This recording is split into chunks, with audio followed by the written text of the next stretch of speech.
दोस्तों, corona virus को लेकर यहाँ पर बहुत ही इंपॉर्टेंट खबरें निकल कर आ रही हैं। 15 बड़ी खबरें जानेंगे, बहुत ही काम की और महत्वपूर्ण खबरें हैं। पहले खबर देख पा रहे होंगे कि बचाव की गारंटी तो कुछ भी नहीं है, लेकिन कोरोना का रिस्क बेहद कम कर देती है ये एक चीज। रिड्यूस कोरोना रिस्क को लेकर बड़ी खबर निकल कर आ रही है। दोस्तों, दरअसल कोविड-19 को आप कोरोना वायरस का अपडेट वर्जन कह सकते हो, क्योंकि यह कई रूपों में अन्य कोरोना वायरस से कहीं अधिक घातक है। और इस वायरस और इसकी प्रकृति तथा अन्य वायरसों से समानता के बारे में विस्तार से जानने के लिए आप WHO की वेबसाइट भी विजिट कर सकते हैं। हम यहाँ पर बात करें दोस्तों कि आखिर एक मिथ जो सुर्खियों में रहा है क्या है। कुछ समय पहले इस बात की बहुत अधिक चर्चा चल रही थी कि आप हर 15 मिनट में या थोड़ी थोड़ी देर में पानी पीते हो तो इससे कोरोना वायरस का संक्रमण आप पर हावी नहीं होता। दरअसल अभी तक के लिए सिर्फ ये एक मिथ है, यानी कि झूठ है। ऐसा किसी भी शोध में ये बात सामने नहीं देखने को मिली है कि बार बार पानी पीने से कोरोना वायरस का खतरा टल जाता। हालांकि आपको पानी जरूर फुल पीना चाहिए। एक वयस्क मनुष्य को आराम से दिन में 6 से 8 लीटर पानी पीना चाहिए। हाँ, इस बात में एक फैक्ट जरूर छिपा कि बार बार पानी पीने से कोरोना वायरस का असर आपके शरीर पर बहुत गंभीर प्रभाव नहीं डालता, क्योंकि बार बार पिया गया पानी आपके शरीर को हाइड्रेट रखता है और आपके अंदरूनी इम्यून सिस्टम को पूरी ताकत के साथ इस वायरस का लगातार मुकाबला करते रहने में मदद करता है। टमी फ्लैट रहती है और दिन भर आपको एनर्जी मिलती रहती है। कुछ मीठा दलिया वगैरह भी आपको खाना चाहिए और बार बार पानी आपको पीना चाहिए, लेकिन इसका डायरेक्टली कोरोना वायरस से कोई रिलेशन नहीं है, ठीक है ना। चलिए अगली खबर देखिए। 80% लोग अभी भी मास्क नहीं पहन रहे हैं, बाकी के जबड़ों पर लटक रहे हैं फेस कवर। कोरोना संकट के बीच लापरवाही पर सुप्रीम कोर्ट नाराज है। आपको बता दूं दोस्तों, कोरोना वायरस पर सुप्रीम कोर्ट सख्त है और कहा कि हालात बदतर चल रहे हैं। केंद्र और राज्य सरकारों को चिंता ही नहीं है, सिर्फ SOP बना दिए। जी हाँ, देश की सर्वोच्च अदालत जो है ना दोस्तों, सुप्रीम कोर्ट, उसने कोरोना वायरस को लेकर बरती जा रही लापरवाही के ताजा हालातों को लेकर नाराजगी जाहिर की है। शुक्रवार को ही सुप्रीम कोर्ट का कहना रहा दोस्तों कि 80% लोग मास्क नहीं पहन रहे, जबकि शेष लोगों की जबड़े पर, ठुड्डी पर फेस कवर लटकता मिलता है, यानी कि नाक पर मास्क नहीं लगाते हैं, दाढ़ी पर लगाते हैं। सुप्रीम कोर्ट की टिप्पणी राजकोट में कोविड-19 अस्पताल में गुरुवार को लगी आग की घटना पर संज्ञान लेने के दौरान आई। हादसे में 5 मरीजों की जान जाने की खबर है। कोर्ट का कहना दोस्तों कि कार्यक्रम जल्द से हो रहे हैं। 80% लोग मास्क नहीं पहन रहे हैं, बाकी के मास्क जबड़ों पर लटक रहे हैं और ढेर सारी SOP और गाइडलाइंस भी बना दी गई है, पर इच्छा शक्ति नहीं नजर आ रही है। हालांकि केंद्र ने कोर्ट से कहा कि केंद्रीय गृह सचिव बैठक आयोजित करेंगे और देश भर के सरकारी अस्पतालों के लिए अग्नि सुरक्षा निर्देश भी जारी करेंगे। कोर्ट ने आगे कहा कि अब वक्त आ गया जब भारत में कोरोना वायरस के बढ़ते मामलों को रोकने के लिए नीतियां, दिशा निर्देश और मानक संचालन प्रक्रियाओं को लागू करने के लिए कड़े कदम उठाए जाएं। तो ये कुछ सुप्रीम कोर्ट का कहना है दोस्तों। चलिए साथ ही अगली खबर देख सकते हैं। भारत में बनेगी रूसी कोरोना वैक्सीन की 10 करोड़ डोज, हेटेरो से हो गई डील। जी हाँ, वैक्सीन को लेकर एक बड़ी खबर है। रूस में तैयार हुई corona virus vaccine Sputnik V का उत्पादन भारत में होगा। इसके लिए हेटेरो ग्रुप से डील की गई है। एक बयान में Russian direct investment fund RDIF ने कहा दोस्तों कि दोनों कंपनियां मिलकर हर साल 100 मिलियन, तकरीबन 10 करोड़ डोज तैयार करेगी और भारत में ये दूसरी ऐसी वैक्सीन है जिसकी इतनी ज्यादा डोज बनाने की डील हुई है। जी हाँ, आपको बता दूं, इससे पहले serum institute of India SII ने एस्ट्राजेनेका से उसकी कोविड वैक्सीन के उत्पादन की डील हो चुकी है। स्पुतनिक V का देश में phase 3 trial doctor Reddy laboratories कर रही है। ये दुनिया में रेगुलेटरी अप्रूवल पाने वाली पहली कोरोना वैक्सीन थी, मगर पर्याप्त ट्रायल डेटा न होने की वजह से इसमें दिलचस्पी कम रही है। भारत में वैक्सीन को लेकर सभी चेक्स से गुजरने के बाद ये अप्रूवल मिलेगा और देखते हैं आखिर अगले साल जनवरी से इसका प्रोडक्शन शुरू होने की पॉसिबिलिटी चल रही है। कोरोना से बचाने में 95% तक असरकार है ये वैक्सीन, ये कहना है। रूस में बनी हुई स्पुतनिक V वैक्सीन जो है, रूसी कंपनी इस तरह का दावा करती है। देखते हैं आगे थर्ड फेज ट्रायल में क्या नतीजे देखने को मिलते हैं, वही परफेक्ट होंगे। फिलहाल देखिए अगली खबर कि दोस्तों, दुनिया भर में कोरोना महामारी का हाहाकार अभी भी मचा हुआ है। पॉजिटिव मामलों की संख्या 6 करोड़ 8 लाख के पार पहुंच चुकी है। Global world wide corona virus के डेटा की अगर बात करें ना, तो 6 करोड़ से ज्यादा कुल संक्रमितों की संख्या हो चुकी है, जबकि 14,29,000 से भी ज्यादा लोग दुनिया भर में इस वायरस के कारण मर चुके हैं, जान जा चुकी है इनकी।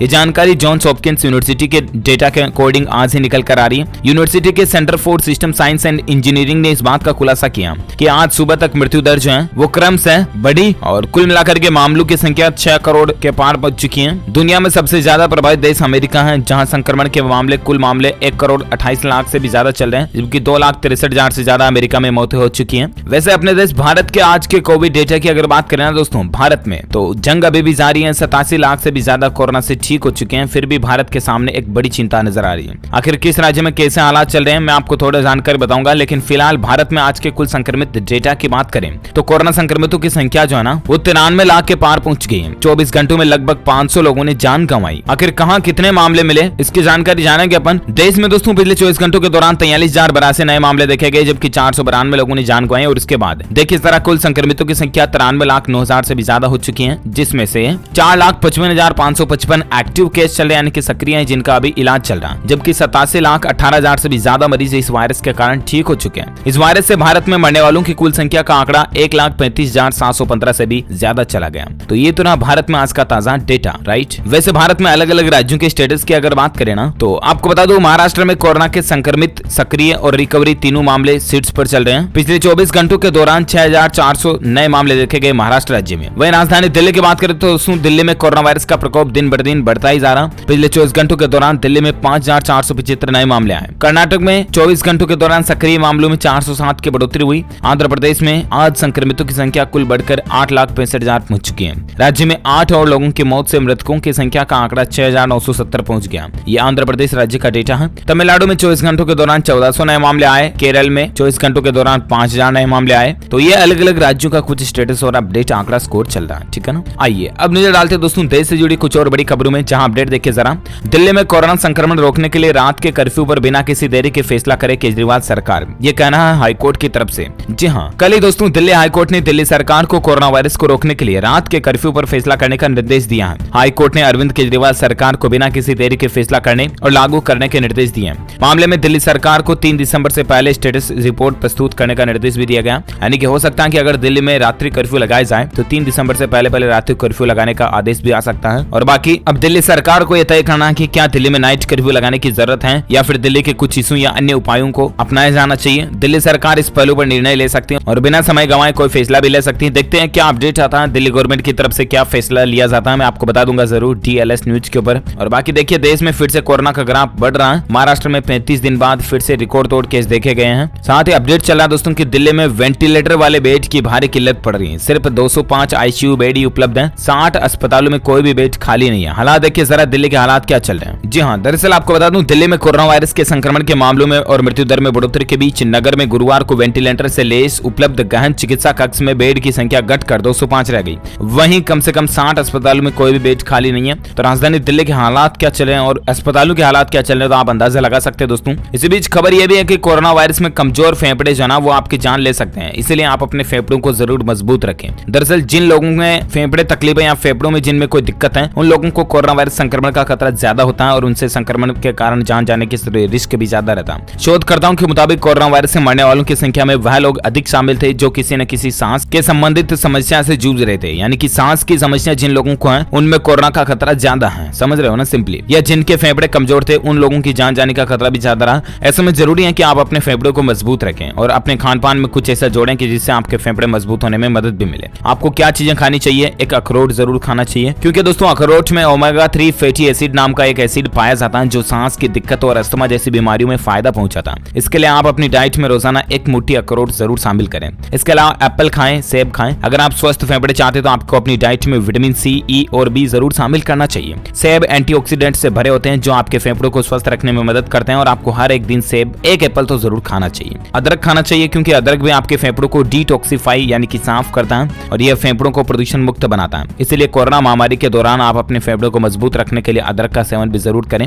बाकी पानी पिएं धाप के, क्योंकि जितना हाइड्रेट रहेगा आपका शरीर उतना ही ज्यादा बेहतर रहेगा। हल्दी का सेवन भी करें, आपके रसोई में हल्दी वाला दूध पिएं आप कुछ भी। इसके अलावा श्वसन संबंधित व्यायाम करें, जैसे कि बाबा रामदेव जी के जो आते हैं कपाल भाती वगैरह, इनको जरूर फॉलो करें आप अपनी रूटीन दिनचर्या में। इससे आपके फेफड़े मजबूत रहेंगे तो आपका रिस्क कम होगा कोरोना के प्रति, है ना। चलिए इसी बीच अगला अपडेट है दोस्तों, देखिए सारा लखनऊ के अब हर टोल प्लाजा पर कोरोना टेस्ट होगा, बढ़ाई जाएगी हेल्थ टीम। जी हाँ, राजधानी में कोरोना की दूसरी लहर को रोकने के लिए विभाग ने ताकत झोंक दी है और उत्तर प्रदेश लखनऊ में अब बाहर से जो भी लोग एंट्री करेंगे उनकी टोल प्लाजा पर स्क्रीनिंग की जा रही है। साथ ही संदिग्ध लक्षण वाले लोगों का तत्काल रैपिड किट टेस्ट भी किया जा रहा है। अभी तक Agra express way toll plaza पर ही जांच हो रही थी, लेकिन वहीं अब 2 जगह हेल्थ टीम और तैनाती का आदेश जारी कर चुके हैं। तो लखनऊ जाने से पहले आप जरूर पहले अपने शरीर की जांच करके ही जाएं कि कहीं आपको भी जुकाम वगैरह तो नहीं, वरना आपकी जांच हो सकती है। अगली खबर देखिए, दिल्ली हाईकोर्ट का केजरीवाल सरकार को निर्देश है, कोरोना दिशा निर्देशों के उल्लंघन पर नकद जुर्माना वसूलने से भी बचें। आपको पता होगा दिल्ली सरकार ने दोस्तों 2000 रुपए जुर्माना लगा दिया जो मास्क नहीं पहनते वगैरह वगैरह लोगों पर। तो ऐसे में इस पर भी हाईकोर्ट का कहना है कि नकद जुर्माना वसूलने से बचें, दिल्ली सरकार ऐसे दिशा निर्देशों में बदलाव करें। देखते हैं अब अरविंद केजरीवाल गवर्नमेंट की तरफ से क्या बदलाव देखने को मिलता है। फिलहाल देखिए अगली खबर कि दोस्तों कोरोना वैक्सीन लगने के बाद बुखार आ सकता है, माइग्रेन हो सकता है, पेट दर्द समेत अन्य साइड इफेक्ट्स भी नजर आ सकते हैं। वैज्ञानिकों ने इसको लेकर चेताया है। जी हाँ, जहां कोरोना वायरस वैक्सीन को लेकर सबकी निगाहें देश दुनिया पर टिकी हुई है, वहीं ट्रायल्स के दौरान अब इसके कई सारे साइड इफेक्ट भी नजर आ रहे हैं। वैज्ञानिकों ने बताया दोस्तों कि वैक्सीन लगाने के कुछ देर बाद, कुछ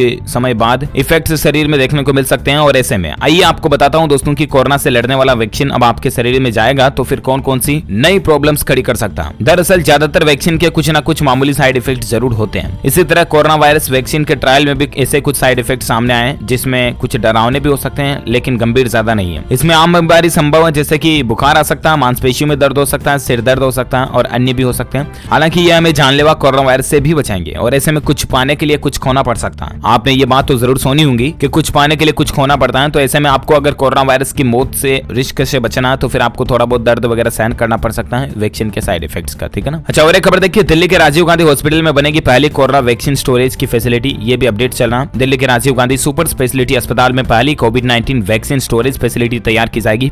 एक वरिष्ठ अधिकारी के मुताबिक अस्पताल से स्टोरेज फैसिलिटी के लिए जगह मांगी गई थी और यहाँ पर एक अलग से ब्लॉक में ये चीज बनाई जाएगी, है ना। और बाकी दोस्तों, जिन लोगों को हृदय रोग, मधुमेह जैसे संबंधित रोग हैं उनको कोविड-19 का ज्यादा खतरा है। वैज्ञानिकों के अनुसार उन लोगों को ज्यादा सतर्क और सावधान रहना चाहिए। सो प्लीज आपके बूढ़े दादा दादी अगर ऐसी कोई डायबिटीज वगैरह की बीमारी से ग्रसित हैं तो उनको आप घर से बाहर न जाने दें। और ख्याल रखें आप अपने छोटे बच्चों का, घर का, परिवार वालों का, पत्नी का, मम्मी पापा का, जीएफ बीएफ का, सभी का, आपका खुद का भी। ओके, ऐसे के साथ ही अगर आपको ये वीडियो अच्छा लगा तो इसे लाइक कीजिए, शेयर भी कीजिए अपने दोस्तों के साथ फेसबुक और व्हाट्सएप पर। और अगर आप DLS न्यूज चैनल पर पहली बार आए ना तो चैनल को सब्सक्राइब करके बेल आइकन जरूर दबा देना ताकि आपको रोजाना की ताजा अपडेट्स तुरंत आपके मोबाइल पर मिलते रहेंगे। Thank you, take care, good bye, जय हिंद, जय भारत, वंदे मातरम।